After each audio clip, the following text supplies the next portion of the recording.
به انتها ببر صلح مسلح، بخشکان شعله های جبهه سرد. بیا با هم ز آتش بس بگوییم، که پایانی شویم بر سلطه درد. درود هم میهنان هم تبار نجمن. برنامه شماره 59 ویژه واژگان بختیاری کاست و پنجمین برنامه از سلسله برنامه‌های همسانی، نزدیکی و ارتباط زبان انگلیسی و زبان بختیاری، و شاید بهتر است بگوییم زبان انگلیسی و زبان ایرانی. از این رو ما میگوییم زبان بختیاری چون که ما وارث هستیم، جانشین هستیم و مادر زبان ایرانی.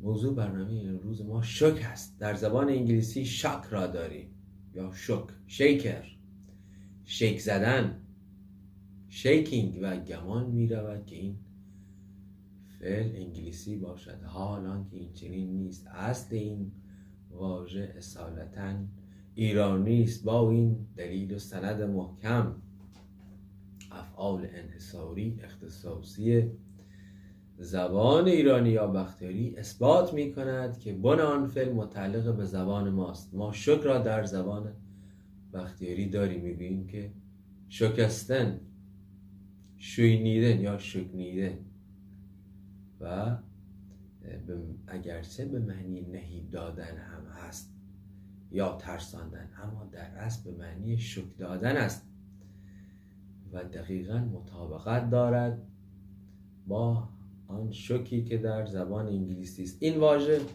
به زبان پارسی هم منتقل شده است از زبان ایرانی با اندکی دگرگونی. در زبان پارسی میگوییم که شوکه، یعنی شوک تبدیل شده است به شوکه، شوکه شدن و شوکه کردن، و یک تفاوت محسوس هم دارد در اینجا زبان پارسی با زبان بختیاری، که ما فعلی که ما داریم به صورت تام است و اصلی، شکنیدن و شکستن، اما فعل در زبان فارسی ربطی است. و در اینجا به پایان برنامه رسیدیم. کنون فزون برین سخنی نیست ایرانیان، تنتان درست و رایتان راست باد.